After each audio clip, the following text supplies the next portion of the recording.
آئے جب مصطفیٰ۔ حضرت علی ہی کا فرمان ہے کہ جس شخص نے ایک فرض روزہ چھوڑ دیا،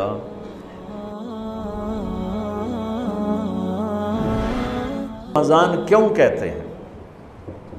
رمضان کا مطلب ہے جل جانا۔ کس چیز کا جل جانا؟ صلاۃ الاوابین حین ترمز الفصال، نیک لوگ ایک نماز پڑھتے ہیں کب؟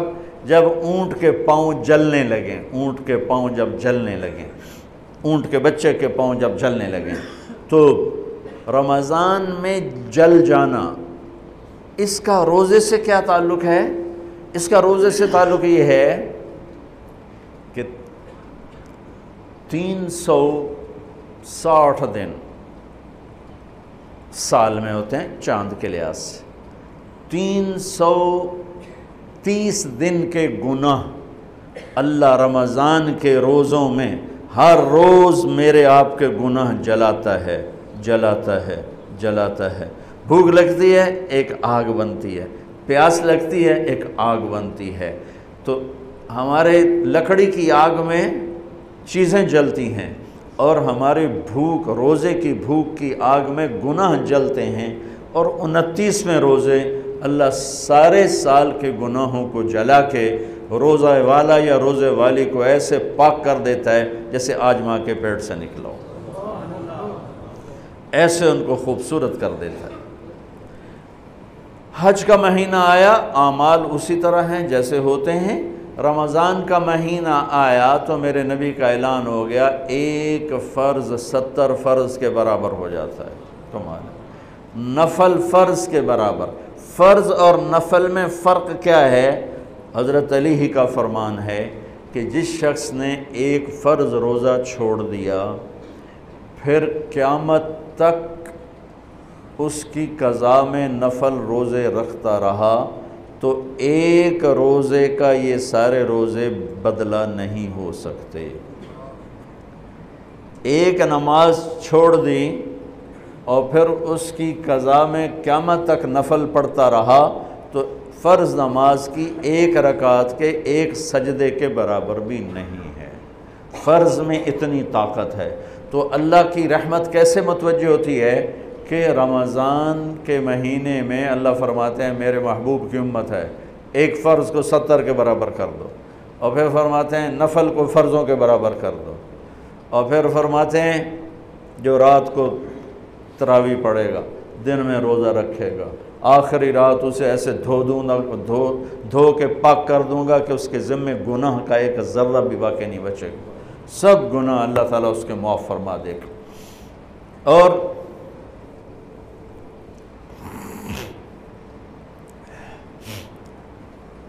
میرے نبی نے فرمایا من صام رمضان ایمانا و احتسابا، دوسری بھی من قام رمضان ایمانا و احتسابا، جس نے روزہ رکھا اللہ کی رضا کے لیے، جس نے تراویح پڑھی اللہ کی رضا کے لیے، اس کے پچھلی زندگی کے سارے گناہ اللہ معاف فرما دیتا ہے۔ رات کا قیام کسی امت کو نہیں ملا۔ دیکھو روزہ سخت تھا تو ان کا قیام اللیل نہیں تھا، چونکہ وہ اپنی کتاب پڑھ سکتے ہی نہیں تھے۔ رمضان میں اللہ نے آسمانی کتابیں اتاریں، یکم رمضان کو ابراہیم علیہ السلام پر، 2 رمضان کو تورات موسیٰ علیہ السلام پر، 8 یا 6 رمضان کو عیسیٰ علیہ السلام ان پر، موسیٰ علیہ السلام پر، ان پر داؤد علیہ السلام پر زبور کو اتارا، اور 12 یا 18 رمضان کو عیسیٰ علیہ السلام پر انجیل کو اتارا، اور 21 رمضان کو اللہ تعالیٰ نے پیر کی رات لیلۃ القدر میں غار حرا کے اندر اللہ تعالیٰ نے اپنے محبوب پر کتاب کو اتارا۔ وہ کتابیں فل آ گئیں، لکھی لکھائیں۔ قرآن فل نہیں آیا، قرآن صرف ایک سورت کے 19 الفاظ آئے بس، اور پھر 23 برس میں قرآن اترا۔ کتنے انبیاء ایسے گزرے ہیں جن کے پاس جبریل زندگی میں ایک دفعہ آیا، زندگی میں جبریل ایک دفعہ، اور 1 سے لے کر آگے کوئی تعداد مقرر نہیں ہے، 100 دفعہ 200 دفعہ، لیکن آپ حیران ہوں گے ہمارے نبی پر جبریل 23 برس میں 24,000 دفعہ آئے، 24,000 دفعہ، جو ایک عجب العجائب ہے، عجب العجائب ہے۔ تو میرے بھائیوں، رات کی تراویح، دن کا روزہ، تراویح میں کیا ملنے والا ہے؟ میرے نبی کا فرمان ہے ہر سجدے پہ 1,500 نیکی، ہر سجدے پہ 1,500 نیکی۔ تھوڑی اپنی کاروباری مصروفیت گھٹاؤ، اپنی کاروباری مشقت گھٹاؤ، اپنے ملازموں کی بھی مشقت گھٹاؤ، تاکہ وہ تراویح پڑھ سکیں، روزہ رکھ سکیں، بشاشت سے پڑھ سکیں، اور اللہ کا فضل ہے ڈھیلے سے ڈھیلا حافظ بھی ہو تو 1.25 گھنٹے میں سارا کچھ نمٹ جاتا ہے۔ اتنی سی ہمت کرو میرے بھائیوں کہ افطاری میں تھوڑا کھاؤ۔ اگر تم پہلوانوں کی طرح شروع ہو گیا نا، پھر تو تم سے عشاء بھی نہیں پڑھی جائے گی، تراویح تم نے کیا پڑھنی۔ روزہ جسم کی فالتو چیزوں کو جلاتا ہے، روزہ ایک قوت پیدا کرتا ہے ایمانی شیطان کے خلاف۔ وہ کیسے پیدا کرتا ہے شیطان کے خلاف؟ اللہ تعالیٰ حلال کو بھی حرام کر دیتا ہے۔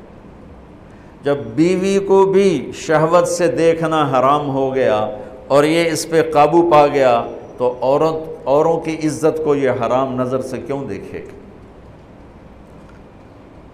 جب یہ حلال کھانا چھوڑ گیا تو یہ جھوٹ کیوں بولے گا، یہ گالی کیوں دے گا، یہ غیبت کیوں کرے گا؟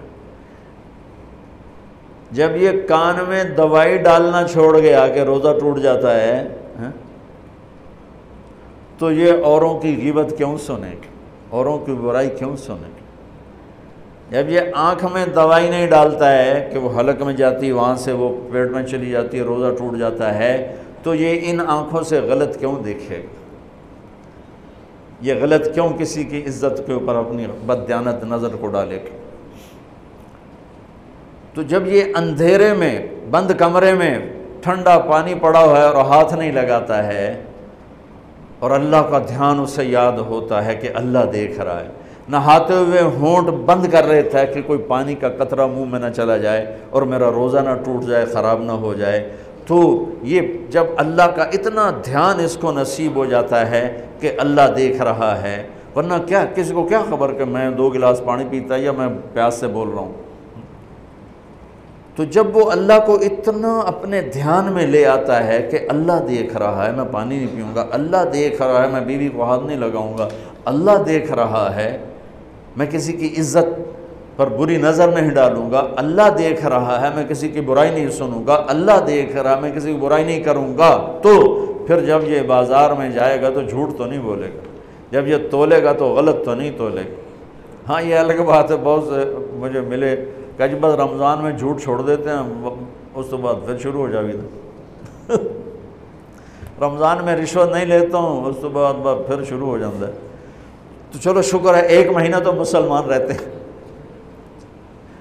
اچھا اس کی وجہ کیا ہے کہ رشوت خور کہتا ہے جی رمضان میں نہیں، جی نہیں، رمضان میں جھوٹ نہیں بولنا، رمضان میں صحیح تولنا ہے، رمضان میں غلط نہیں تولنا ہے۔ کیوں؟ شیطان قید ہو جاتا ہے۔ رمضان میں نمازی کیوں بڑھ جاتے ہیں؟ شیطان قید ہو جاتا ہے۔ کسی امت کو یہ نہیں ملا کہ رمضان میں شیطان قید کیے جائیں، اس امت کو ملا رمضان میں شیطان قید ہو جاتے ہیں۔ کسی امت کو یہ نہیں ملا کہ رمضان میں جہنم کے دروازے بند ہو جائیں، اس امت کو ملا ہے رمضان میں جہنم کے دروازے بند ہو جاتے ہیں، جنت کے دروازے کھل جاتے ہیں۔